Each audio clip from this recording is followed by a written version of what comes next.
늘 목이 마른 그대에게, 오늘 함께 나눌 말씀의 제목입니다. 여러분, 목마름은 좋은 걸까요? 나쁜 걸까요? 목마름. 여러분도 극도로 목이 말라 보신 경험이 있으실 겁니다. 또 때로는 아침에 이렇게 잠을 깨면 굉장히 갈증이 심할 때도 있고요. 땀을 많이 흘리고 나면 물 한 모금이 그렇게 간절할 때도 많이 있습니다. 얼마 전에 몬티 라이언이라는 옥스퍼드 대학교 연구원이면서 책을 저술하는 저자이면서 의사이기도 한 이 몬티 라이언 박사가 쓴 책이 있습니다. 그 책의 제목은 고통의 비밀이라는 책이에요. 고통의 비밀. 그런 이야기를 합니다. 우리의 뇌는 고통을 느끼지 않는다. 뇌가 고통을 느끼는 게 아니고 뇌는 고통을 만들어낸다, 이렇게 이야기합니다. 뇌가 고통을 만들어낸다는 거예요. 그러면서 이런 문장이 있어요. 통증은 우리 몸을 보호하기 위한 반응이다, 그렇게 이야기를 합니다. 상식적으로 그럴 수 있겠지요. 내가 통증을 느끼지 못한다면 내가 상처를 입었을 때 이 상처를 고치려고 노력하지 않겠죠. 그래서 통증을 느끼지 못하는 것이 얼마나 그 사람에게 위험한 일인지 우리가 경험적으로 압니다. 실제로 제가 아는 어느 형제도 당뇨가 있는데 어느 날 이렇게 가다가 발바닥에 못이 박혔어요. 근데 이제 이거를 제대로 잘 치료를 못했어요. 약간 상황과 환경이 어렵기도 하고, 그러다 보니 이게 결국은 괴사가 되더라고요. 괴사가 되어서 한쪽을 이렇게 잘라내야만 하는 그런 상황도 제가 보았습니다. 통증이라는 것은 그 사람의 몸을 보호하기 위한 반응이다라는 거죠. 그래서 우리가 내 인생 가운데도 여러 가지 통증, 또 오늘 본문의 비유로 들자면 목마름, 이런 것들을 내가 경험하게 되는 상황들이 있단 말입니다. 그렇죠?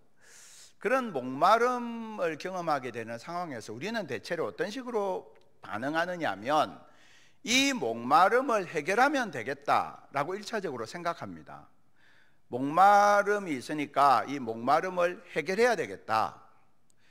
그래서 이제 여러 가지 방법을 사용을 하죠. 왜 우리가 청량음료라고 하지 않습니까? 청량음료라는 건 참 좋은 말이에요. 청량, 맑을 청, 서늘할 양, 서늘하다는 게 시원하다는 뜻이잖아요. 청량음료는 맑고 깨끗하고 그 사람을 시원하게 해주는 음료다, 이런 뜻이에요. 이보다 더 음료라는 관점에서 보면 최고의 명칭이죠. 어떻게 그렇게 이름을 잘 지었나 모르겠어요. 청량음료. 그래서 젊은 사람들 이렇게 청량음료를 이렇게 좋아하고 잘 마시고, 뭐 콜라, 사이다 뭐 이런 거 좋아해요. 더울 때 이렇게 마시면 시원한 느낌이 있죠. 근데 실제로 다 경험하지만 처음에 마실 때는 그 안에 있는 탄산의 효과 때문에 좀 시원한 느낌이 들어요. 그런데 그 안에 있는 당분이라든지 그 안에 있는 소다의 영향 때문에요, 장기적으로 보면 치아나 장기에 매우 좋지 않고 근본적으로 이게 계속 마셔야 되는 거예요. 그래서 목마름이 진짜로 해결되지 않고 일단은 마실 때는 시원한데 좀 있으면 또 마셔야 되는, 그러면 이게 목마름의 문제 또한 제대로 해결된 것도 아니죠. 어떻든 우리는 목이 마르면 이 목마름을 없애야 된다라고 생각해요. 마치 예를 들어서 내가 통증이 있습니다. 통증이 있으면 이 통증을 없애야 된다 이렇게 생각하면 뭘 하면 될까요? 그냥 진통제를 먹으면 되겠죠. 그러면 통증은 없어져요. 그런데 진통제로 통증을 없애고 지나간다면 사실은 훨씬 더 위험한 짓을 자기 몸에 하는 거죠. 나 지금 안 아프니까 괜찮아 이렇게 생각한단 말이에요. 그러면 정작 자기 몸의 병든 곳을 돌볼 수 있는 기회와 시간을 고스란히 놓치게 되는 거죠. 자, 그런 관점에서 오늘 예수님께서 목마름의 문제를 다루고 있는 이 부분은 굉장히 우리들이 살아가면서 경험하는 우리 일상의 문제들하고 맞닿아 있습니다. 예수님께서 목마름에 대해서 말씀하시는 이 상황으로 한번 들어가 볼까요? 많은 사람들은 목마름의 문제를 해결하기 위해서 청량음료를 마시는 것처럼 즉각적으로 뭔가 자기를 좀 시원하고 해결해 줄 수 있을 만한 것들에 집착하곤 합니다. 어떤 사람은 돈에 집착하기도 하고요, 어떤 사람은 성공에 집착하고, 어떤 사람은 명예에 집착해요, 어떤 사람은 권력에 집착하고요, 어떤 사람은 자신의 쾌락에 집착하고, 때로는 도박에 집착하고요, 게임에 집착하기도 하고, 쇼핑에 집착하기도 해요. 우리도 이렇게 돌아보면 내가 좀 집착하는 것들이 있을 수 있습니다. 그런 것들을 통해서 내가 일시적으로라도 뭔가 목마름을 잊을 수 있거나 일시적인 갈증이라도 좀 모면하고자 하는 그런 시도라고 할 수 있어요. 근데 문제는 이게 이제 과도하게 의존하고 집착하게 되면 그러면서 점차 자기 영적인 또는 육체적인 자신의 실제적인 건강은 전혀 개선되거나 회복되지 않는 가운데 그냥 그 순간적인 방법을 따라서 살다가 인생을 소모하게 되는 경우가 너무 많다는 거죠. 예수님께서 목마름의 문제에 대해서 말씀하시는 초막절이라는 이 명절이 어떤 겁니까? 이스라엘이 광야 40년을 가장 상징적으로 나타내 주는 게 초막절이에요. 초막절이 되면 가지들, 나뭇가지들과 그리고 이파리들로 집을 짓는 거죠. 그래서 초막이지 않습니까? 이게 뭘 말하는 거냐? 광야 40년의 삶을 그대로 나타내는 거죠. 이 초막절에 어떻게 하느냐 하면 이 제사장이 예루살렘 바깥에 있는 실로암 연못을 갑니다. 실로암 연못에 가서 주전자 같은 그릇에 물을 담아요. 물을 담아서 이렇게 옵니다. 그러니까 예루살렘하고 실로암 연못이 멀지 않기 때문에 그 행렬이 이렇게 쭉 가서 물을 담아서 예루살렘 성으로 다시 들어와요. 그리고는 성전 제단에 그 물을 붓는 겁니다. 그게 이제 초막절의 의식이에요. 그러니까 초막절이라는 것은 광야 그리고 물이라는 이 이미지가 그대로 들어있는 절기입니다. 예수님께서 초막절의 목마름에 대해서 말씀하신 이 장면은 그런 면에서 가장 적당한 시기에 가장 적당한 곳에서 이 주제를 말씀하고 계신 거예요. 이게 참 대단한 거죠. 초막절이라는 광야를 상징하는 그 절기에 그 초막절의 의식 중에 하나인 물을 붓는 그 의식을 거행하는 예루살렘 성전에서 예수님께서 사람들에게 말씀하고 계신다는 겁니다. 자, 여기에서 예수님 뭐라고 말씀하셨습니까? 금방 우리가 읽은 것처럼 누구든지 목마르거든 내게로 와서 마시라 말씀하십니다. 나에게 와라 말씀하십니다. 나에게 오면 내가 물을 줄게 이렇게 하시지 않고 나에게로 와라. 그 다음에 뭐라고 하십니까? 나를 믿는 자는 이라고 말씀하세요. 나에게 오면 내가 물을 줄게, 내가 여기에 물이 한 드럼 있어, 이게 아니고 나에게 와라 말씀하신데 나를 믿는 자는, 39절에서도 이는 그를 믿는 자들이 이렇게 말씀하고 있어요. 그죠? 믿음에 대해서 말씀하십니다. 자, 이스라엘 광야 여정을 생각해 보죠. 광야를 생각하면 우리는 그런 이야기 하죠. 하나님께서 광야에서 구름 기둥과 불 기둥으로 그 백성을 인도하셨습니다. 놀라운 일이지 않습니까? 구름 기둥과 불 기둥으로 그 백성을 인도하셨다. 하나님의 인도하심의 기적을 보여주는 거죠. 그럼 한번 이렇게 질문해 볼까요? 구름 기둥과 불 기둥이 있었다고 그들이 춥지 않았을까? 그랬다고 덥지 않았을까? 구름 기둥과 불 기둥은 그들에 대한 최소한의 보호 역할을 할 수는 있었겠지만 애굽에서 지냈던 집처럼 그렇게 자신을 따뜻하게, 자신을 그래도 지낼 만한 여건으로 만들기에는 부족한 거였어요. 구름 기둥과 불 기둥은 너무나 놀라운 하나님의 인도의 방식이었지만 그랬다고 그들이 춥거나 덥지 않았느냐 하면 그렇지 않습니다. 광야에서 하나님께서 그 백성을 인도하시는 기적적인 인도하심을 경험했어요. 그런데 우리가 광야 40년을 멀찍이 떨어진 채로 보면 그런데요, 조금만 상상력을 발휘해서 그 안으로 들어가서 생각해 보죠. 이스라엘은 지금도 건기와 우기로 나뉘어집니다. 우기가 되면 비가 이렇게 쭉 와요. 그 비가 이렇게 많이 오면 갑자기 시냇물이 물이 확 불어서 물이 콸콸콸 지나가기도 하고 그렇습니다. 광야의 기후도 비슷해요. 저는 그런 생각을 합니다. 40년간 광야 생활을 했지 않습니까? 가나안에 들어갈 때요, 만 40세가 되지 않는 사람은 전부 다 광야에서 태어난 사람들이에요. 광야에서 아기가 태어난 겁니다. 광야에서 태어난 그 아기를 제대로 씻기고 제대로 먹일 수 있는 상황이었을까? 얼마나 어려움이 많았을까? 얼마나 불편했을까? 충분히 우리는 상상할 수 있습니다. 여러분, 광야에서 매일 샤워를 했을까요? 씻을 수 없는 가운데에서 아기도 질병에 노출될 수도 있고요, 산모도 위험할 수도 있고요, 뿐만 아니라 내 옆 사람에게서 나는 악취의 문제는 또 어떠했겠습니까?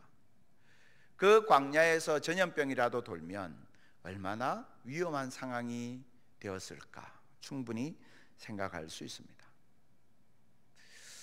광야의 상황은 하나님의 기적적인 인도하심이 있었지만 행복하고 안락한 삶과는 거리가 먼 것이었어요. 그런데 그 광야에서의 삶, 그 광야에서의 삶에 대해서 성경은 뭐라고 이야기하고 있느냐? 고린도전서 10장 4절에서는요, 그 광야에서의 삶을 이렇게 이야기하고 있어요. 다 같은 신령한 음료를 마셨으니, 반석에서 물이 나왔지 않습니까? 광야에서 다 같은 신령한 음료를 마셨으니 이는 그들을 따르는 신령한 반석으로부터 마셨음에 그 반석은 곧 그리스도시라. 이게 이제 우리가 가지고 있는 성경이죠. 현대인의 성경에는요, 이 부분을 이렇게 말씀하고 있어요. 똑같이 신령한 물을 마셨습니다. 그들은 이 물을 신령한 바위에서 마셨는데 그 바위는 그들과 함께 하셨던 그리스도였습니다. 그러니까 광야에서의 삶은 편안하고 쾌적했기 때문에 행복했던 것이 아니라 그들을 보호하시는, 그들과 함께 하시는 그리스도가 그 곁에 있다는 그 사실 때문에 그것이 그들의 복이고 그것이 그들의 간증이 되는 것입니다. 그들과 함께 하셨던 그리스도. 목마름이 없어서 행복했던 것이 아니고 주님께서 내 곁에서 나와 함께 하시면서 때를 따라 돕는 은혜로 나와 동행하셨기 때문에 그 속에 감사와 감동이 있었던 것입니다. 그래서 주님께서요, 사람들에게 말씀하셨던 겁니다. 누구든지 목마르거든 내게로 와라. 예수님 앞에 나아가서 그 예수님을 찾고 붙들면 그 예수님께서 그들의 참된 의미와 그들의 참된 행복이 되어주신다 말씀하고 계신 겁니다. 둘째 아들이 아버지 집에 돌아갔습니다. 둘째 아들이 한 것이라고는 아버지 집에 돌아간 것밖에 없어요. 그런데 이 둘째 아들에게 필요한 모든 것이 다 그 아버지 집에 준비되어 있습니다. 둘째 아들이요, 아버지 집에 간 거 외에는 한 게 없잖아요. 자기가 입을 옷을 어디 옷집에서 사왔습니까? 신을 뭐 쇼핑해서 사왔습니까? 먹을 음식을 챙겨갔습니까? 아무것도 가진 게 없었잖아요. 아버지 집에 간 것밖에 없습니다. 그런데 그 아들이 먹을 것, 입을 것, 신을 것, 모든 것이 다 그 집에 준비가 되어 있었다는 겁니다. 예수님께서 누구든지 목마르거든 내게로 와서 마시라 라고 말씀하셨을 때, 주님께서 우리를 향해 가지고 계신, 주님께서 우리에게 보여주시는 그 약속이 바로 이것이라는 겁니다. 주님께서 누구든지 목마르거든 이렇게 말씀하셨습니다. 누구든지 믿음이 좋은 사람만? 아니요, 누구든지. 기도의 체험이 있는 사람만? 아니요, 누구든지. 내가 교회에서 뭔가 봉사 열심히 하는 사람만? 아니요, 누구든지 목마르거든 내게로 오라. 주님 우리에게 말씀하셨습니다. 그 사람들에게 그렇게 말씀하고 계십니다. 외치고 계십니다. 누구든지 목마르거든 내게로 와서 마시라. 너에게 있는 그 목마름은 나쁜 게 아니고, 그 목마름을 인해서 나에게로 나오는 그 사람에게 영혼의 생수가 터지는 놀라운 은혜의 출발점이다. 주님 말씀하고 계신 겁니다. 그래서 오늘 본문에 보니까 나를 믿는 자는 그 배에서 생수의 강이 흘러나올 것이다 이렇게 말씀하십니다. 그 배에서. 그 배란 그 사람의 내면 깊은 곳에서, 이런 뜻입니다. 제가 남양만 두레마을에서 우리 활빈교회 아이들 중고등부를 처음 담당을 했었는데요, 그 아이들 중에는 어렸을 때 알코올 중독자 아버지에게 매맞은 경험, 때로는 어느 날 엄마의 손에 이끌려서 어딘가를 갔는데 그곳에 두고 엄마는 사라져 버려서 그냥 아이를 마을 어귀에 내려놓고 그냥 가버린 경우, 그렇게 해서 어린 시절에 버림받고 학대받았던 그런 경험을 가진 아이들이 많이 있었습니다. 그런데요, 참 마음이 아픈 건, 여러분, 돌봄을 받지 못하고 자란 경우에 다른 사람을 돌보고자 하는 마음이 없는 경우가 많아요. 너무 그게 마음이 아픈 거예요. 나쁜 어른들 때문에 이 아이들의 마음속에 다른 사람을 돌보고자 하는 마음이 없는 거예요. 그 아이들 잘못이 아니잖아요. 그러니까 그 아픔과 상처가 그 배에, 그 마음속에 깊이 있는 거예요. 그러다 보니 저마다 자기를 챙기기에 급급한 거예요. 아무도 자기를 돌봐주고 챙겨준 사람이 없으니까 내가 나를 챙겨야지. 이게 세포 속에 새겨져 있는 거죠.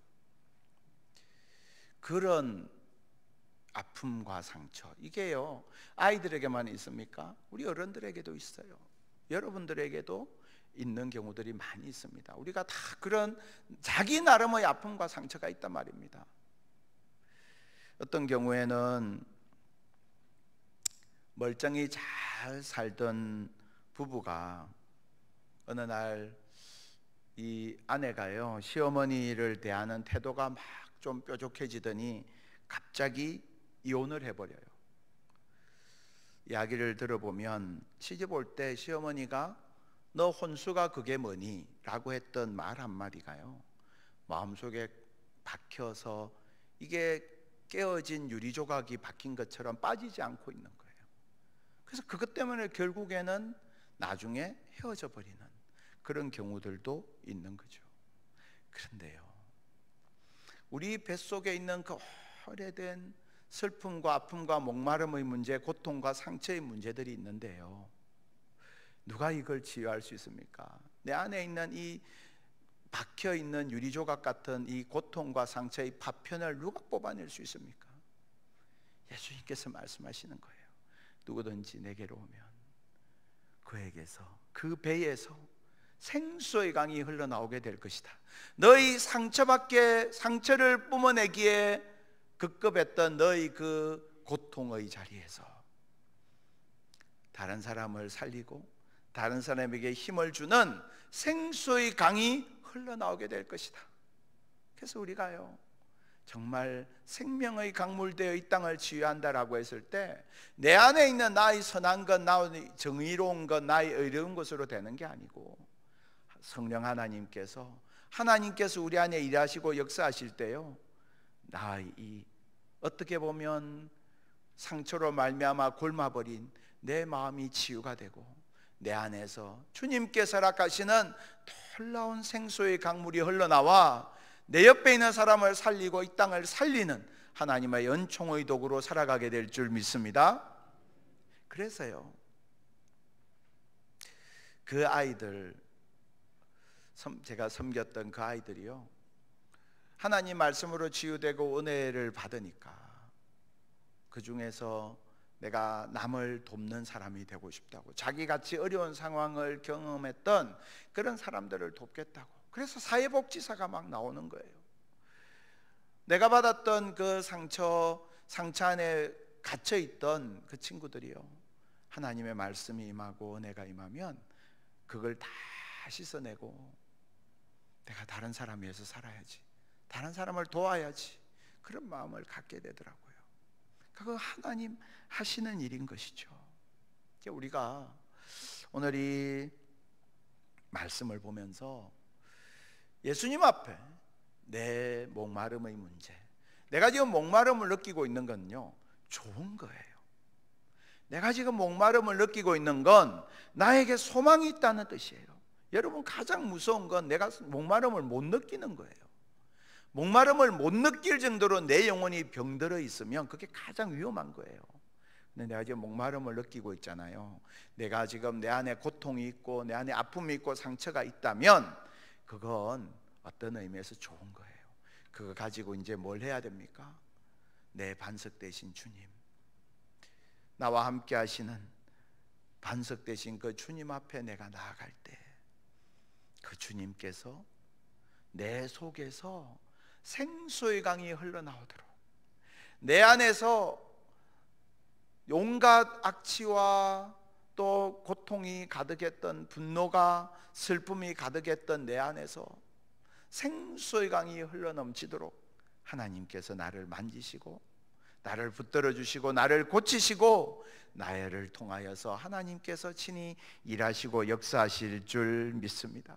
그래서 여러분, 목마름이 사명이고요, 목마름이 초청장이고요, 목마름이 은혜이고요, 목마름이 능력이에요. 내게 있는 그 목마름이 주님 앞에 나아가면 남을 살리는 능력이 되고요, 내게 있는 목마름을 가지고 내가 주님 앞에 나아가면 그 목마름이 내 사명이 되고요, 내게 있는 목마름을 가지고 내가 주님께서 주신 은혜를 가지고 사람들에게 나아가면 내 목마름이 그를 치유하는 치료제가 되고요, 내게 있는 이 목마름을 가지고 내가 주님 앞에 나아가면 이 목마름이 내게 기도의 입구가 되는 거예요. 그래서 목마름은 좋은 거예요. 오늘 목마름의 문제를 가지고 있는 여러분, 이 목마름의 문제 가지고 우리를 향해서 누구든지 내게 오면 이라고 우리에게 말씀하시는 그 주님 앞에 나아가서 주님께서 주시는 참된 치유와 회복 경험하고 우리 안에서 생수의 강이 흘러넘치는 그런 복된 인생 살아가는 저와 여러분 될 수 있기를 주님의 이름으로 축복합니다. 이 시간 우리 함께 찬양할 텐데요, 찬송가 94장입니다. 우리에게 예수님보다 더 귀한 것이 없어요. 우리에게 그 예수님을 내가 어떠한 것과도 바꿀 수 없습니다. 그 예수님 내게 계시면 나는 족한 거예요. 그러나 그 예수님이 내게 안 계시면 나는 nothing, 아무것도 아니에요. 이 시간 그 예수님 앞에 우리의 이 마음을 고백하고요, 함께 기도하도록 합니다.